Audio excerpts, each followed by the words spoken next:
All right, so okay. थोड़ा ऐसा pitch set करो. You started English so I thought चलो हम भी अंग्रेजी ठोक देते हैं ना क्या करेंगे. हजारों लड़के लड़कियों को बच्चों बच्चियों को काम दिलाया. दादा दादी नाना नानी ऑल्सो कईयों को काम दिलाया. फिल्मी जॉब्स ऐप बना दी है लास्ट 2 सालों के अंदर, जहां स्पॉट बॉय से लेके डायरेक्टर तक, प्रोड्यूसर तक, सर्विस प्रोवाइडर तक कोई भी रजिस्टर कर सकता है. गो अप्लाई अगर आपको काम चाहिए फिल्मी. तो इंटरेस्टिंग. फिल्मी जॉब्स. कास्टिंग का काम क्यों बंद कर दिया सर? शिट, मैं तो सोचा था यहीं पे इसी इंटरव्यू में थोड़ा बहुत ऑडिशन दे देता. थोड़े इंडस्ट्री के तौर तरीके डिफ़िकल्ट होते जा रहे थे. पहले हम लोग बोलते थे लड़कियां सेफ नहीं है. 2014 और 12 आते आते पता चला कि आजकल लड़के भी सेफ नहीं है. उससे बेहतर है अगर आप लुक में मेरे को कनिंग दिखते हो तो मेरा काम आसान हो जाता है. साला दिखता ही कनिंग है तो इट बिकम्स इजी. क्यों? क्या दूसरी इंडस्ट्री में कास्टिंग काउच नहीं होता है? कौन सी इंडस्ट्री है जो क्लीन है? मेरे को एक का नाम बताओ. I challenge. बोलिए ये ना, बातें क्या करना. सवाल? सर नहीं ये था बिकॉज अभी हमने काफी अच्छा और सीरियस कॉन्वर्सेशन किया. ओके, अभी lighter mode. This camera is on. हाँ बहुत काम अच्छा, ऑन करके तुम चले गए. ऐसा वाह. मस्त. हाँ. All right, welcome to yet another conversation on Entertainment Live. And before we begin, you have to like, share, and subscribe. वो बोलना थोड़ा जरूरी रहता है. Joining us in the conversation is Mr. Raj Israni, founder and managing director of Indian Film History. That's right. Interesting, sir. How are you doing? कैसे हैं? एकदम अच्छा हूँ. हाँ. तो ये जो Indian Film History है, जी. तो ये कोई किताब? No, it's a portal. Okay. It's a live portal.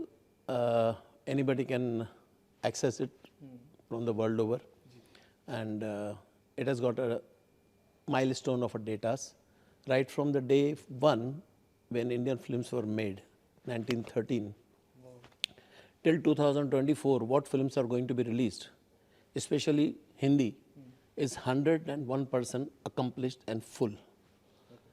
Besides that, all the Indian languages are also covered: Tamil, Telugu, Malayalam, Odia, Assami, Bhojpuri, Punjabi, everything.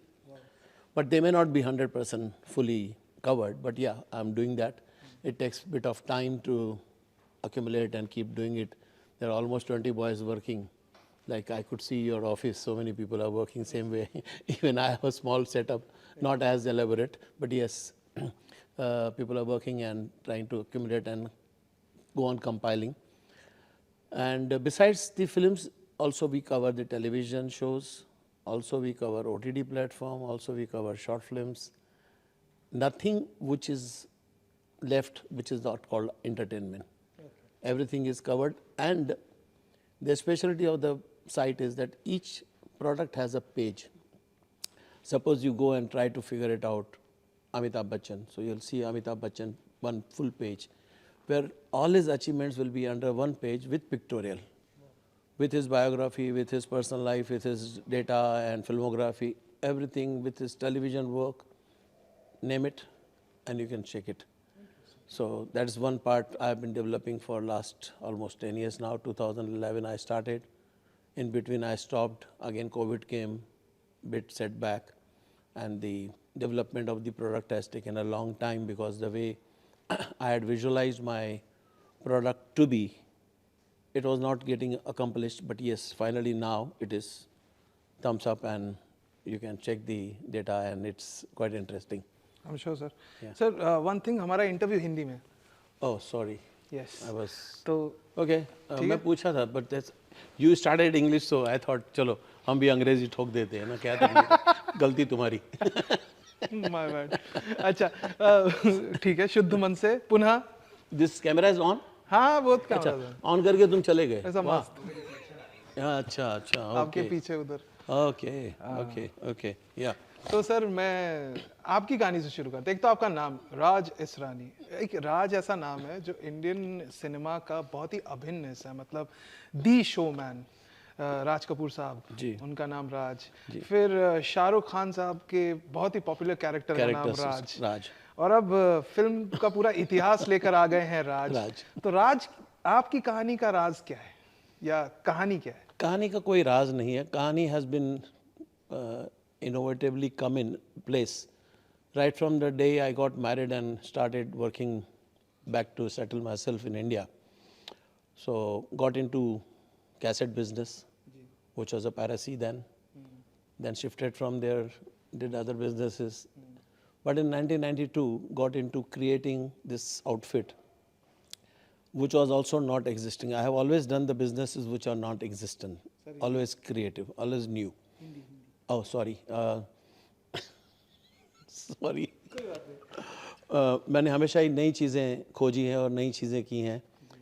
मैंने कोशिश की है मैं किसी को कॉपी ना करूं, और जो जहन में आता है कि ये ऐसी चीज़ होनी चाहिए, मैंने वो तैयार की है. 1992 स्टार्टेड कास्टिंग बिजनेस. वहाँ से जो जर्नी चालू हुई वापस से गेटिंग इनटू एंटरटेनमेंट, जो रुक गई थी कुछ समय तक. कास्टिंग करता था, एक्टरों को काम दिलाता था, and my wife also used to be along with me, and both of us used to work together on the project. And I can say so with proudly that हज़ारों लड़के लड़कियों को, बच्चों बच्चियों को काम दिलाया. दादा दादी नाना नानी ऑल्सो कईयों को काम दिलाया. And we used to place them, जहाँ पे ज़रूरत होती थी वहाँ उनको भेजते थे. इतना तक था कि 70 साल के अगर रिक्वायरमेंट होती थी और बुज़ुर्ग होते थे तो उनकी ऑडिशन लेने को मेरे आदमी लोग उनके घर जाते थे. सो दैट सर्विस भी प्रोवाइड करते थे. बहुत सारी कास्टिंग की, बट 2014 में कास्टिंग का काम बंद कर दिया. 2011 में मेरी बिटिया ने डिमांड की कि उसको बिज़नेस करना है, और उसको एक आइडिया आई वेडिंग्स में फ़ोटोग्राफी और वीडियोग्राफी करनी है. क्योंकि मेरा बेटा Luv Israni, he is also photographer है. तो घर में फ़ोटोग्राफ़र था, और फोटोग्राफी का तो रोज़ भंडारे आते थे फ़ोटो के. क्योंकि उस ज़माने में ऐप नहीं थी, टेक्नोलॉजी नहीं थी, कुछ भी नया था. तो उस ज़माने में फ़िज़िकल फ़ोटोज़ लेके आते थे. तो फ़ोटो के साथ ही हम जीते थे. तो फ़ोटोज़ के साथ करते करते घर में सबका भाव फ़ोटोग्राफी के ऊपर ही था. तो बिटिया ने बोला मुझे ये काम चालू करना है, तो उसमें थोड़ा डाइवर्ट हो गए हम, और 2014 तक वो सेटल हो गया. तो हमने कास्टिंग का काम बंद कर दिया. फिर वापस मैं फ्री हो गया. काफ़ी सारी चीज़ें रिमोट कंट्रोल पे चल रही थी, ऑटो पायलट में चल रही थी, और मेरे पास जो जहन में था इंडियन फिल्म हिस्ट्री रिवाइव किया, और आज वो प्रोडक्ट रेडी हो गई. उसके साथ साथ जो पुराना धंधा था ना, वो भी चालू कर दिया. फिल्मी जॉब, फिल्मी जॉब्स ऐप बना दी है लास्ट 2 सालों के अंदर, जहाँ स्पॉट बॉय से लेके डायरेक्टर तक, प्रोड्यूसर तक, सर्विस प्रोवाइडर तक कोई भी रजिस्टर कर सकता है. And exchange of opportunities available होंगी. जैसे कि प्रोड्यूसर को अगर कोई कैमरामैन चाहिए, और उसको वो कैमरामैन चाहिए इंदौर में, भाई साहब बॉम्बे में हैं, तो इंदौर के जो कैमरामैन अगर रजिस्टर्ड होंगे हमारी ऐप पे, तो he can see there profile, he can see their work. अगर पसंद आए उसको शॉर्टलिस्ट करके, उससे बात करके, नेगोशिएट करके, he can hire him while sitting in Bombay. He can hire anybody anywhere in India. ये मेरा आइडिएशन है. क्योंकि पहले क्या होता था, हर इंसान को स्ट्रगल करने के लिए बॉम्बे आना पड़ता था. फिल्म इंडस्ट्री में आना है तो टेलीविज़न बॉम्बे में थी, फिल्में बॉम्बे में बनती थी, तो सब लोग बॉम्बे पहुंचते थे और अपना काम ढूंढते थे. अब ज़रूरत नहीं है. अब जहाँ हो वहाँ बैठे रहो, प्रोफाइल बना लो. अगर तुम शॉर्ट लिस्ट हुए फिर आ जाओ. क्यों पैसे खर्च करने और स्ट्रगल करने की आके शहर में. और काफ़ी सारे पैसे लगते हैं. बॉम्बे बहुत महंगा शहर है. आई थिंक हर एक को मालूम है. तो काफ़ी सारे पैसे खर्च हो जाते हैं, और अगर कमाई ना हो और खर्च हो, तो काफ़ी सारे फेलियर्स मैंने देखे हैं कईयों के. उन फेलियर्स को देख के मैंने ऐप का डिज़ाइन बनाया है. ताकि एटलीस्ट एक इंसान अगर कश्मीर में बैठा है और उसकी चाहत है तो वहीं से ट्राई करे। कई टाइम घर वाले मना करते हैं, नहीं नहीं कहाँ जाओगे, कहाँ भटकोगे। सही बात है, घर वाले जाहिर सी बात है प्रेम करते हैं हर बच्चे से, नहीं चाहते हैं कि कहीं बॉम्बे में जाके भटक जाए, कि बॉम्बे में आना तो बहुत आसान है बट मेंटेन करना, जीना फ्रेशर्स के लिए बहुत डिफ़िकल्ट है। सो उसके लिए ऐप बनाई है और उसी को सपोर्ट करने के लिए मैंने उसको फ्री में रखा है। I am not charging any money initially. Make your profile 100%, जो डेटा मांग रहा है वो भर दो, फ्री रजिस्ट्रेशन हो जाओ, काम आएगा डैशबोर्ड पे, चेक करो, पसंद है काम अप्लाई करो, नहीं पसंद है इग्नोर कर दो, छोड़ दो। कोई ज़रूरी नहीं है कि हर एक एंट्री को हमको अप्लाई करना है।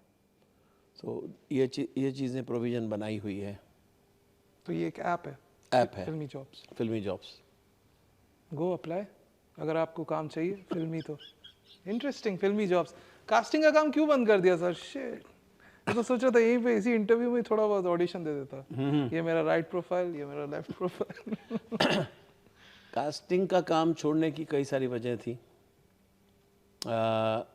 2007 और 2009 में मैंने 2 फिल्में बनाई और कौन सी सर? एक भोजपुरी बनाई, एक मराठी बनाई। अरे वेरी नाइस। 2 प्रोड्यूस की और मराठी मैंने डायरेक्ट भी खुद लिखी। सो फिल्में तो अच्छी बन गई लेकिन थोड़ी गलती हो गई। एटीट्यूड किसका? आ गई मुझे कि मैं प्रोड्यूसर डायरेक्टर बन गया हूँ, अब मैं कास्टिंग कैसे करूँगा। सच बोलने में कोई गुनाह नहीं, तो थोड़ा सा मैंने हाथ खींच लिया था। प्लस थोड़े इंडस्ट्री के तौर तरीके डिफ़िकल्ट होते जा रहे थे। पहले हम लोग बोलते थे लड़कियां सेफ़ नहीं है, 2014 और 12 आते आते पता चला कि आजकल लड़के भी सेफ़ नहीं हैं। सो वो चीज़ें मैंने हैंडल नहीं कर पा रहा था और मैंने मेरे प्रोफेशन में 22 साल में क्लीन स्लेट रखा हूँ, कोई ऐसे गलत व्यवहार वाले काम करने न दिया हूँ मेरे ऑफिस में किसी को भी। सो कई सारी वजह थी, प्लस फोटोग्राफी बिजनेस सेट हो गया था और इधर थोड़ा ये प्रेशर्स हो रहे थे और मेरा काम नहीं करना है। वाइफ ने भी बोला बहुत हो गया, 22 साल मैंने काम किया है, now I don't want to work, तो करके बंद किया। Life is right. Wife is right, always right. हर टाइम वो राइट होती हैं। बोले नहीं करना है, ठीक है नहीं करना है, नहीं कर रहे हैं, लेकिन मैंने वापस चालू कर दिया वाया दी इलेक्ट्रॉनिक मीडिया, वाया दी नेट। उम्मीद करता हूँ it works well. Fingers crossed, and हम भी यही उम्मीद करते हैं। सर ये बताइए, जब आप कास्टिंग कर रहे थे तो कौन सी फिल्मों के लिए आपने कास्टिंग की? अनगिनत, कुछ एक, अगर एक दो नाम। बहुत सारी हैं फिल्मों में ज़्यादा मैंने हाथ नहीं डाला एंड सीरियल्स में मेरा हाथ बहुत बैठा हुआ था। जैसे? बहुत सारी सीरियल सर, अनगिनत छोटी मोटी सीरियल रोज़ होती थी जिसका नाम भी मुझे याद नहीं होगा। इतनी सारी सीरियल कर चुका हूँ। मेमोरेबल कौन सा रहा?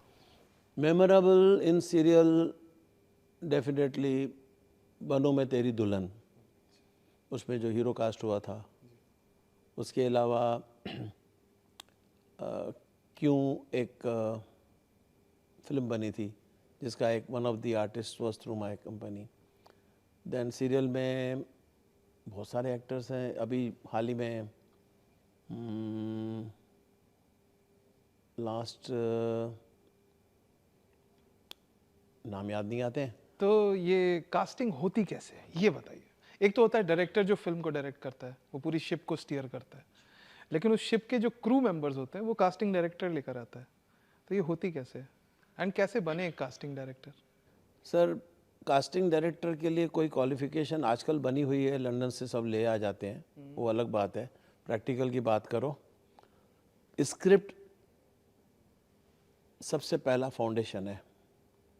जो राइटर ने बयान किया है कि कैरेक्टर क्या है, कहाँ से आया है, गांव से आया है, गरीब है, अमीर है, लुच्चा है, लफंगा है, किस किस्म का कैरेक्टर है, वो राइटर जो विजुलाइज करके लिखते हैं पहले उस चीज़ को समझना पड़ता है। वो समझने के बाद में then you have to hunt, आपको ढूंढना पड़ता है इसमें मैच कौन करेगा, बजट में कौन बैठेगा, हाइट एंड लुक्स में कौन बैठ रहा है जो डिस्क्राइब किया गया है। उसमें से शॉर्ट लिस्टिंग होकर डायरेक्टर को दिखाया जाता है। अब राइटर ने तो अपना सपना देखा, डायरेक्टर भी अपना सपना देखता है, मेरा कैरेक्टर ऐसा नहीं ऐसा होगा। तो 19-20 चेंजेस आती हैं, तो we have to admit besides the script we have to go with the director's visual because he has not written it, but वो visualize करके shoot करवाने वाला है, तो उसकी भी सहमति होनी बहुत ज़रूरी है और समझना पड़ता है कि आप क्या चाहते हैं। डायरेक्टर से मिलने के बाद ही उसके कैरेक्टराइजेशन को ज़्यादा डीपली समझा जाता है। उसके बाद में आप कास्टिंग करो and find the right talent and bring it on board. अगर कनिंग इंसान है कैरेक्टर में लिखा हुआ, तो you have to find who looks cunning also. आप एक्ट करके कनिंग बनो, उससे बेहतर है अगर आप लुक में मेरे को कनिंग दिखते हो तो मेरा काम आसान हो जाता है, साला दिखता ही कनिंग है तो it becomes easy. So casting is mixture of writer and director and then what they visualise and how they transact and translate. फिर लास्ट में दूसरा भी सोचना पड़ता है, वो है प्रोड्यूसर। भाई साहब के वो बजट क्या है, कितने दिन का काम है, फिर उस हिसाब से चुनना पड़ता है। अगर आप फिल्म बनाने जा रहे हो 5 करोड़ की, तो जाहिर सी बात है आप शाहरुख खान के पास तो नहीं जाओगे ना, अक्षय जी के पास ही नहीं जाओगे। सो अकॉर्डिंगली जैसी बजट, जैसा कैरेक्टर, जैसा एक्टर, उसको सब मद्देनज़र रखते हुए शॉर्ट लिस्टिंग किया जाता है। जी। तो ये फीस आप लोग के पास एक क्या कुछ चार्ट होता है जिसमें आपको पता होता है, या कोई ऐसी लिस्ट होती है कि इसकी इतनी फीस है, इसकी इतनी फीस है, कि नहीं, फीस का क्या सीन होता है सर? फीस कोई फिक्स नहीं होती, कोई किसी की फीस की लिस्ट नहीं है। Is not a hair cutting salon कि जहाँ बाल काटने के 200 रुपये 500 रुपये लिखे जाते हैं। किसी की फ़ी फिक्स नहीं है। वही इंसान मेरे साथ 1 रुपये में काम करेगा, आपसे 10 रुपया ले लेगा। वो हो सकता है कहीं बाहर थर्ड पार्टी के पास जाए, बोले नहीं मेरे को तो 50 रुपये चाहिए। तो there is no price list. Project is of interest. मैंने देखा है कई एक्टरों ने कई प्रोजेक्ट्स में फ्री में काम किया है, क्योंकि उनके लिए वो कैरेक्टर बहुत मान्य रखा है। बजट जाए भाड़ में, budget is not important. Producer बोलेगा मेरे पास बजट नहीं है, नहीं सर मैं फ्री में करूँगा, आपका पैसा रिकवर हो जाए बाद में आप मुझे दे देना। तो इस प्रकार से भी गाड़ी चलती है। ज़रूरी नहीं है कि हर एक का कोई जैसे होटल में टैरिफ होता है, मेन्यू कार्ड नहीं है। मेन्यू कार्ड नहीं है, किसी का भी मेन्यू कार्ड नहीं है। Thank God. सर कास्टिंग की हम बात कर रहे हैं, एक तरफ आप हैं जिन्होंने अपना पूरा जो अभी तक का करियर है उसमें इंश्योर किया है कि सब कुछ ट्रांसपेरेंट रहे और अच्छे ढंग से हो। वहीं एक टाइम मुझे याद आता है जब कास्टिंग काउच को लेके इंडस्ट्री पे बहुत सारी तोहमत भी लगाई गई थी, बहुत सारे ऐसे केसेस भी निकल के सामने आए थे। तब as a person who belongs to the fraternity, आपने क्या, how did you take it? Like I took it very proudly and with a very balanced mind. If you want casting couch business, my office door is shut. आपके साथ कभी हुआ कोई, मतलब? हाँ हाँ, बहुत आते डायरेक्टर लोग सामने आके बोलते थे क्या? Find talent which is agree on these terms. जो कॉम्प्रोमाइज़ करे। जी। और मैं बोलता था मेरे ऑफिस में जो मेरा रूम है उसको लैच नहीं है, लॉक नहीं है, दरवाजा खुला पड़ा है, फटाफट उठ के भाग जा वरना मारूंगा। So I have been very neat and clean as far as I am concerned. लेकिन मार्केट है, और ये मुझे दूसरा स्टेटमेंट बोलना बहुत ज़रूरी पड़ेगा। ये कास्टिंग कोच का जो सवाल आते रहता है, कौन सी इंडस्ट्री कास्टिंग कोच से दूर है? हम सिर्फ हमेशा जिक्र करते हैं एंटरटेनमेंट इंडस्ट्री पे, क्योंकि लाइमलाइट है हमारे पास, स्टार्स हैं, चमक धमक है, तो मीडिया और anybody they come and pounce on entertainment industry. क्यों? क्या दूसरी इंडस्ट्री में कास्टिंग काउच नहीं होता है? कौन सी इंडस्ट्री है जो क्लीन है? मेरे को एक का नाम बताओ। I challenge.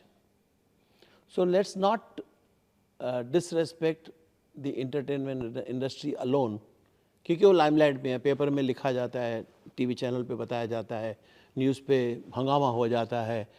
नहीं, वाई? कभी किसी ने लिखा है कि हॉस्पिटैलिटी इंडस्ट्री में फला फला रिसेप्शनिस्ट का बलात्कार हुआ, या कॉम्प्रोमाइज़ के लिए डिमांड की गई, या कॉम्प्रोमाइज़ हुआ? नहीं, सब जगह होता है भाई. Let's not talk about compromise only for entertainment. बदनाम ना करो प्लीज़.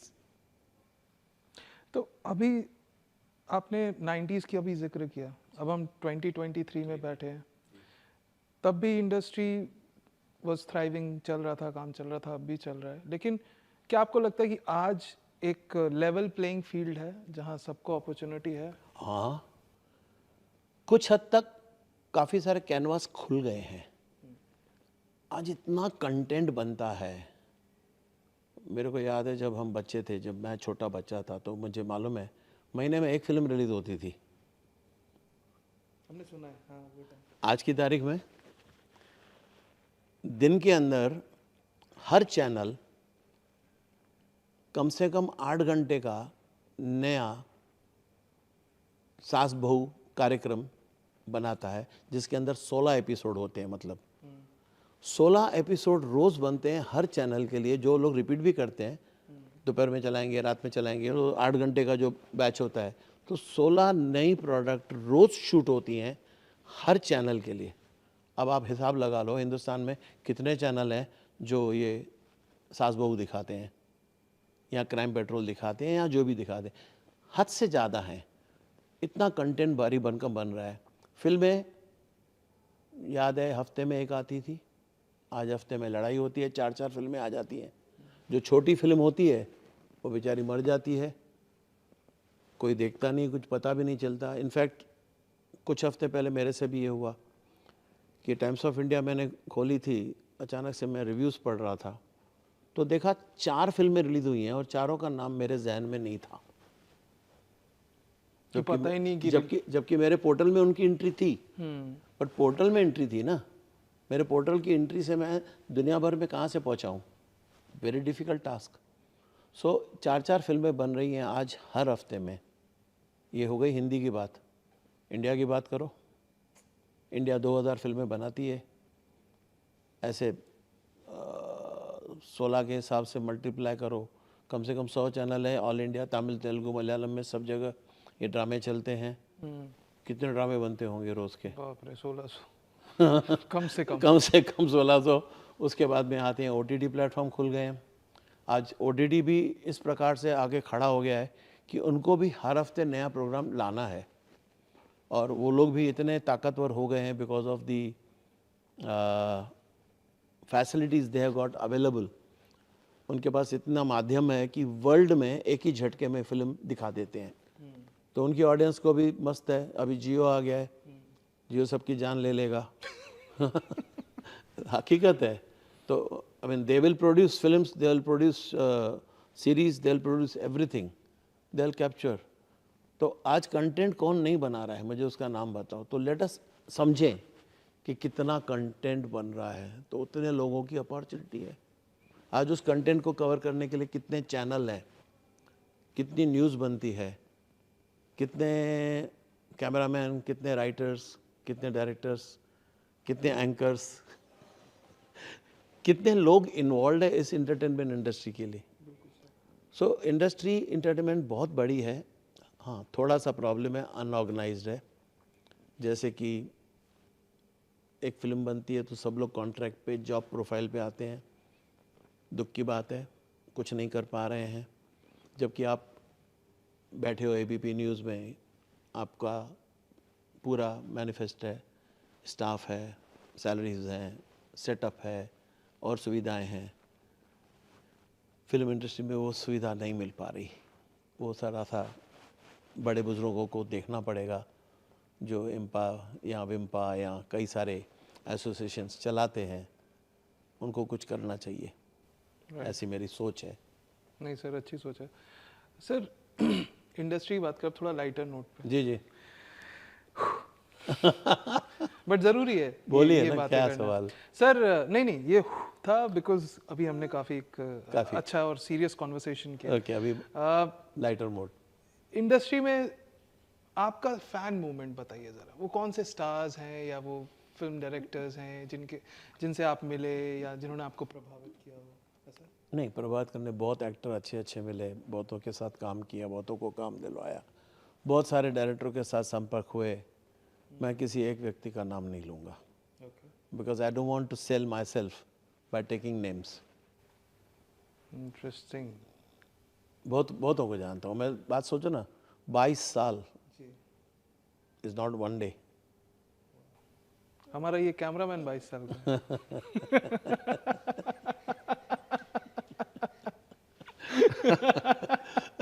तो उसमें मैंने ऐसे हज़ारों को कास्ट किया था, हज़ारों को।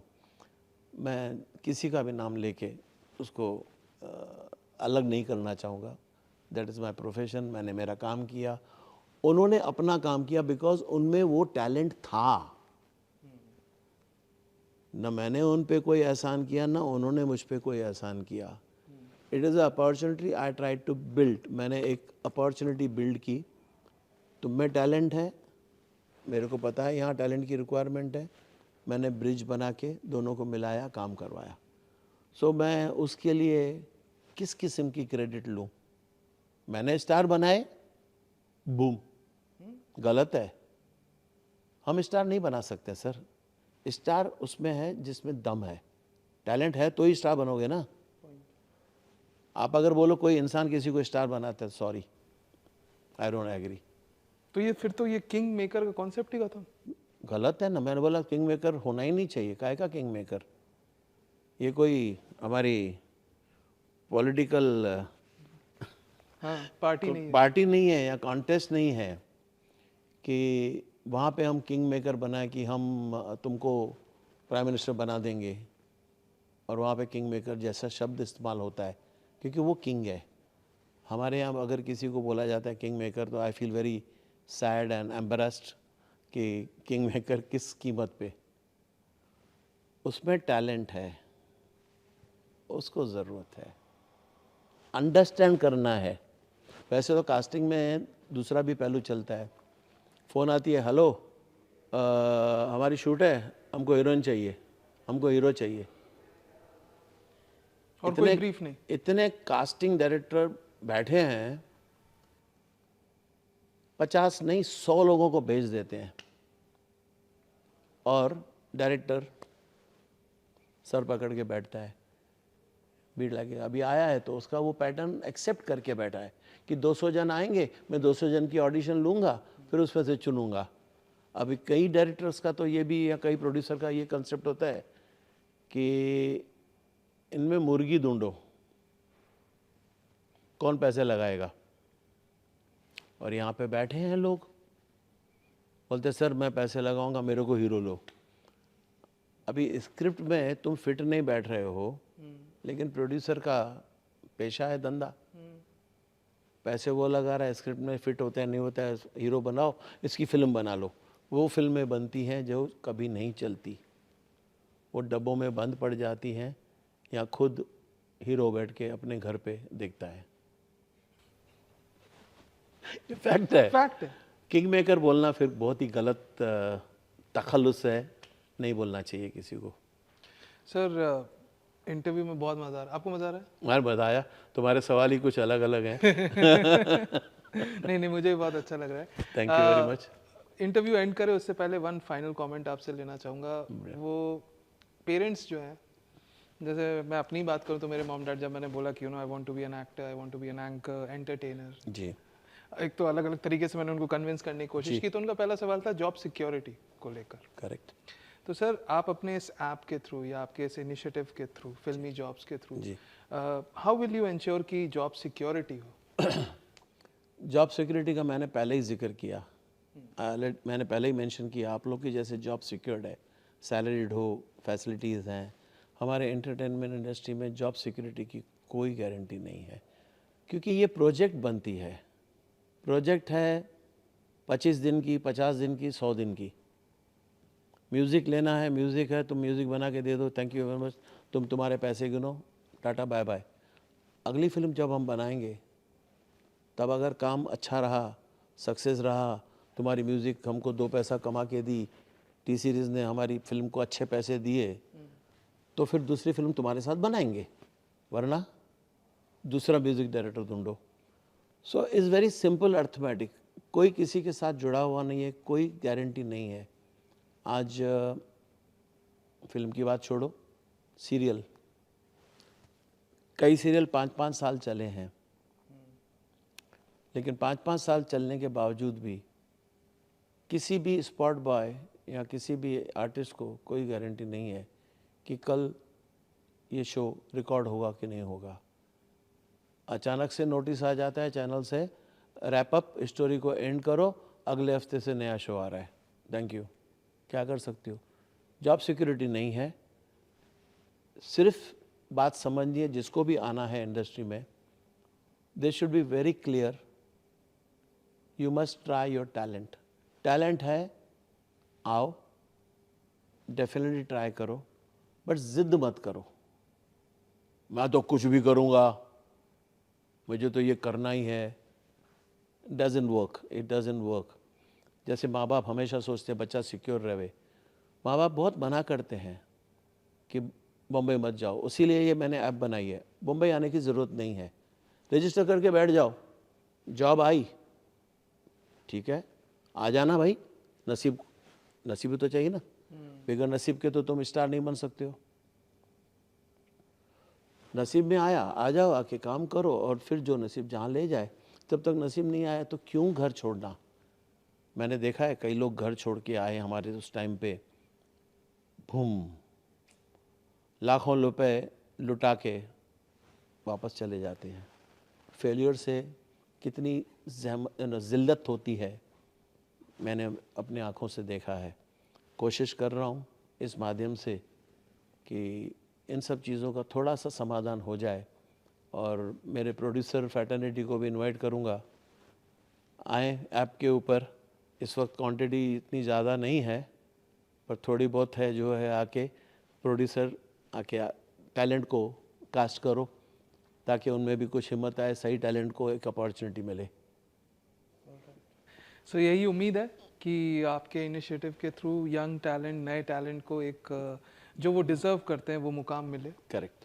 And thank you so much. Thank you very very much, thank you very much, thank you so much thank you very much हमसे बात करने के लिए। Thank you एंड गाइस, अगर आपको पसंद आया interview, you know the drill, like, share and subscribe to our channel, that's important हमारी जॉब सिक्योरिटी के लिए। बट मोर देन दैट, अगर आप जॉब्स ढूंढ रहे हैं फिल्म में या एंटरटेनमेंट इंडस्ट्री में, तो प्लीज़ सर का जो ऐप है Filmi jobs, go check out, register yourself and hope you find what you seek.